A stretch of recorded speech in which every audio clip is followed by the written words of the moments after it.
All right. Playing Hurry Box's game. Look at him. Yo! It's time for approaches. Now, somewhere in the last 4 years or so, Melee players got the idea that approaching is always inferior to camping. I'm here to tell you that's not the case. An approach can be a strategic placement of a hitbox. And sometimes, you only need a single jab to gum up your opponent's movement just long enough for you to take advantage. The best thing about Melee is that it's fast enough to make camping an unsustainable strategy. Camping is just a passive form of zoning. They want to hang back and let you do something stupid so they can get a punish for free. But every form of zoning has a weakness. Even the fact that it has no weaknesses can be a weakness. Here's the key to beating zoning. Strengths become predictable, and predictable becomes exploitable, and exploitable becomes weaknesses. People zone because it's good. The whole idea is to keep yourself safe while getting free hits. Perhaps in a different fighting game, zoning is a flawless strategy, unbeatable, and everyone just endlessly zones each other. Melee is not like that, because the game is too fast to react to. There are too many things your opponent can do, and once they're within a certain distance from you, you're forced to take a guess. Everyone plays with this limitation. We're all monkeys with a GameCube controller. Now the goal of an approach is to straight up beat your opponent's defensive option. When someone is zoning, they're telling you that they're reluctant to approach, and that you should be too. The aerials they spam, or the dash dancing, tells you they want to catch you coming in. So, you have to be more calculated. To do this, you have to know how they're zoning, what they want, and the frame data to understand where they're vulnerable. You also need to understand the rhythm of the game in order to identify these opportunities. More on that in another video. A common way to zone is with fast and constant hitboxes. Imagine Falcon's Nair, Sheik's Tilts, Puff's back air. Let's look at Marth's Fair. Marth can do a rising fair and late fair with one of the most disjointed hitboxes in the game, coming out on frame 4. Marth is floaty enough to rise with a fair and then fall with another fair to cover his landing before dashing away. It sounds unpunishable, it looks unpunishable, but if you're positioned properly and you're looking out for the fair, then you can react to when they do a rising fair and be ready to attack him before his second fair comes out. This is the window you need to be comfortable with punishing. Otherwise, you're not going to be able to beat high-level zoning tactics. The key is in your position when they start the attack, and your prediction that they will do what you expect them to do. If you're able to hit these 2 points, then you and your monkey reaction times can punish with an approach 100% of the time. Here's the catch. Mix-ups. For aerial heavy Marths, if they're not using rising fair, they're empty hopping with a late fair. Marths are stupid, players are bad, they do the same shit, we're monkeys. For a late fair, the timing is nearly inversed.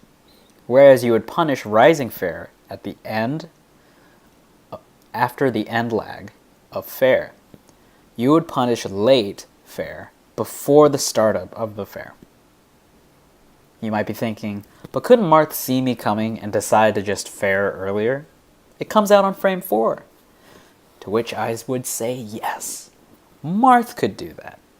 But the monkey behind the Marth is who you're playing. And that person decided as soon as he jumped that he is going to late fair instead of rising fair. That means you have a strong 14 frame window to work with. Again, this is only possible if you're 1, in position, and 2, predicting their move. But As soon as you see the empty hop, you can input the aerial, and they aren't reacting to that. You just gotta beat the timing on their predetermined late fare. A lot of characters work like this. If it's not an early hitbox, it's a late hitbox. Some examples of an early hitbox would be Sheik F-tilt, Sheik Nair, Fox up-tilt, Puff spare. Some examples of a late hitbox would be Sheik's up-tilt. The second hit hits far out in front of her. Sheik's fair, coming down. Fox full hop, and Puff's Nair, which they fall with an aerial. So, if you're always getting hit by the same thing, that's actually a big advantage for you because you can count on them doing the same thing the next time. It's really your own limitation that determines whether or not you learn what to do and adapt. Let's look at another common form of zoning, dash dancing. Now, there's really 3 kinds of dash dances. There's aggressive dash dances, whiff punishy dash dances, and passive dash dances. Aggressive dash dances are a dying breed, but they're mostly an intimidation tactic.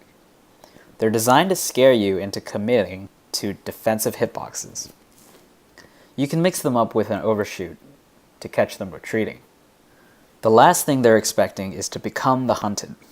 Whiff punish dash dances are the smartest. These guys are actively looking for openings while dashing. They know what to do if you go in on them. They know what to do if you try to overshoot them. Their eyes are fixed constantly on the space between the two of you. These guys are looking for a cue. So how do you beat them? You give them what they're looking for. Undershooting aerials or attacks can serve as baits for these land sharks. We'll get into baits later, but the undershot aerial is designed to put yourself in the punishable lag that they're looking for, but from a distance that isn't actually punishable, despite looking punishable.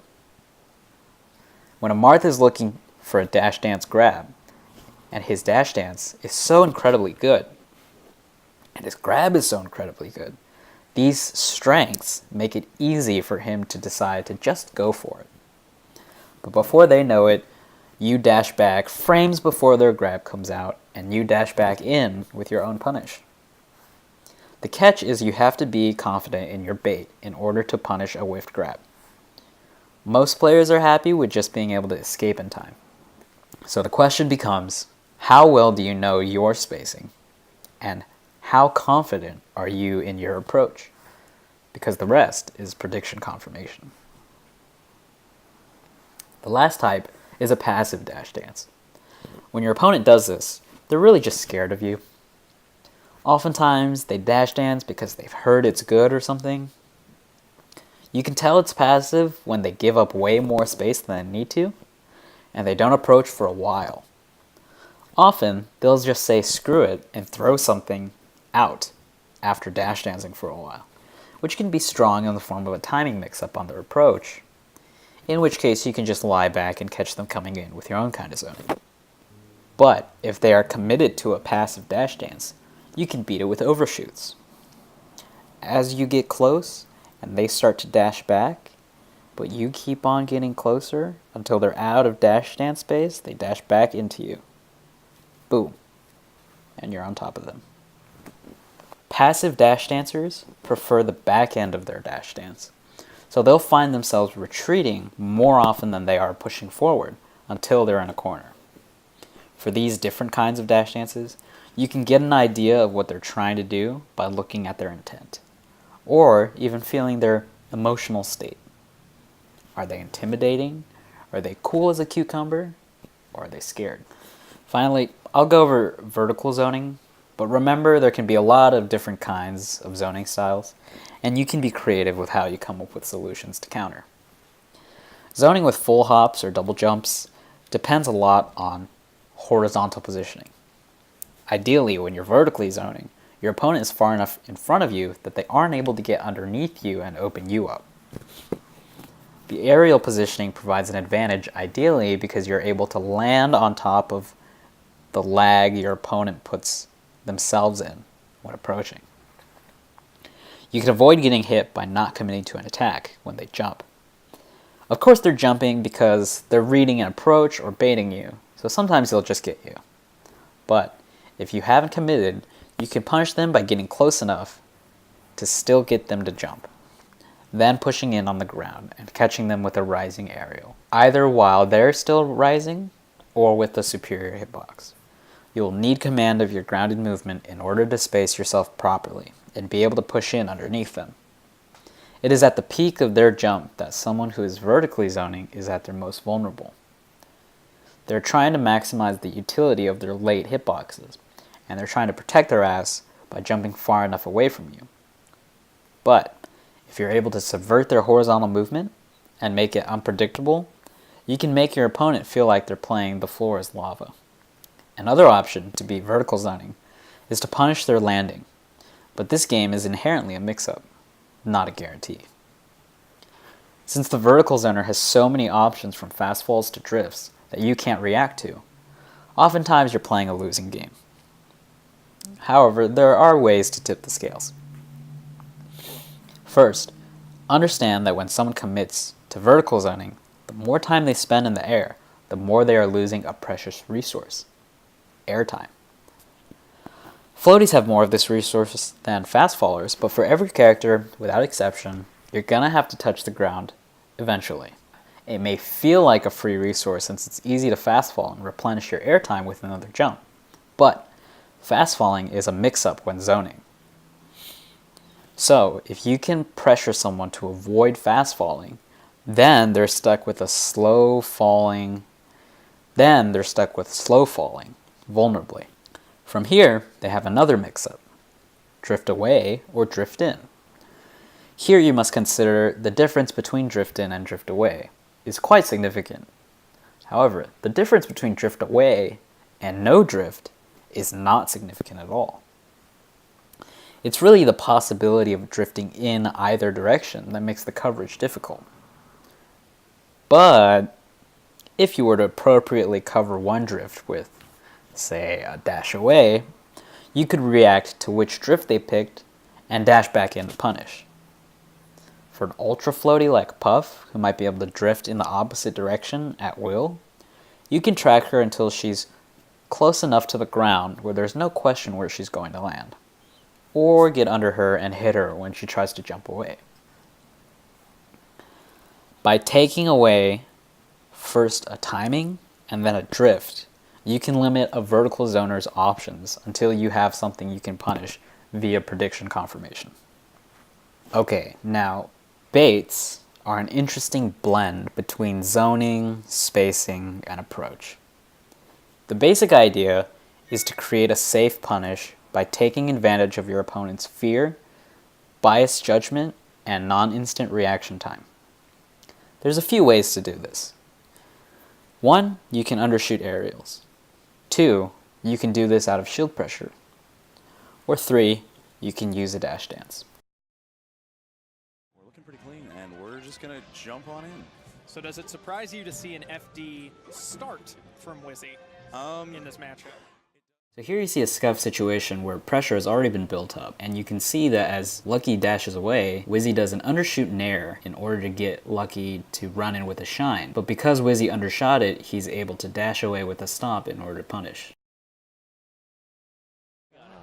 We're in it. Alright. This is actually possible. Ooh. This needs a grab. Oh, there it is. Oh my god. Oh, oh, oh, oh! So here you see pressure already built up because SFAT misses his wave shine. S2J does an undershoot nair. SFAT sees the nair and counters with an up smash that he knows will beat it. But because it's undershot, S2J is able to land first and dash in with a grab. Your butt right now. Nice. Here S2J falls off, feigning that he's going to land with an aerial. But instead of landing, he double jumps. And Face Roll, who's looking for an unsafe aerial to shield grab, sees the runoff, tries to confirm it into a grab, even without seeing Falcon land at all. And S2J is able to get a whiff punish. Far to the platform to where the up air couldn't hit. Oh, what a tech, Gary. Shoutouts to Milk Money here in Washington, the tech god. Here, SJ actually hits Wes's shield, but he knows Falcon down smash will give him the slightest bit of pullback that he needs in order to avoid shield grab. He's got to keep the crowd quiet. Oh, nice.